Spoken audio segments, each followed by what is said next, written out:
సరిగ్గా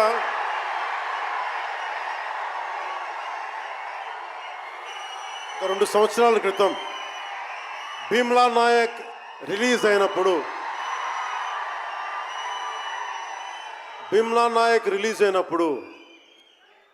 అందరి సినిమాలు 100లో ఉంటే పవన్ కళ్యాణ్ సినిమాలు 10 రూపాయలు 15 రూపాయలతో చేశారు.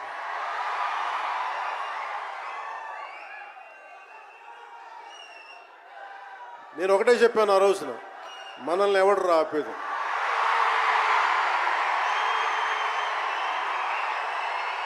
This is not about money. This is not about finance. This is not about records. This is about damn guts. This is about damn courage.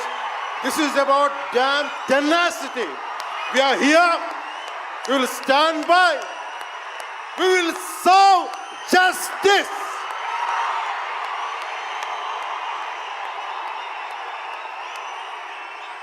Pawan Kalyan ఎప్పుడు రికార్డుల కోసం ప్రయత్నం చేయాల. Reluctant actor. మా బ్రహ్మానందం గారు చెప్పినట్టుగా నేనేం కోరుకోలే, నేను ఒక యాక్టర్ అవ్వాలని కోరుకోలే, సగటు మనిషిగా బతుకుదామన్న ఒక్క ఆలోచన తప్ప నాలో ఏం లేదు. అలాంటిది నేను పొద్దున ప్రెస్ మీట్లో రత్నం గారి గురించి మాట్లాడాను. ఇప్పుడు మీకోసమే మాట్లాడతాను, నా అభిమానుల కోసం.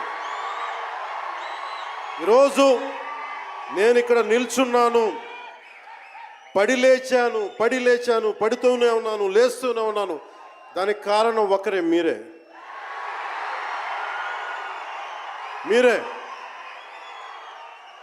పడిపోయినా, కింద పడ్డా, లేచినా, ఉన్నా అన్నా నీ వెంట మేము ఉన్నామని. నా దగ్గర ఏమన్నా ఆయుధాలు ఉంటాయా? నా దగ్గర ఏమన్నా గుండాలు ఉంటారా? నా దగ్గర ఎవరు లేరు, గుండెల్లో ఉండే మీరు తప్ప.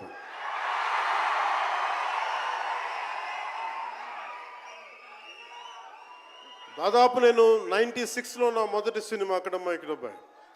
ఇది 2025 అంటే ఆల్మోస్ట్ 29 to 30 years. అంటే దాదాపు 29-30 సంవత్సరాలు నేను చిత్ర పరిశ్రమకు వచ్చి. ఎలా ఉంది అంటే నాకే తెలియదు అలా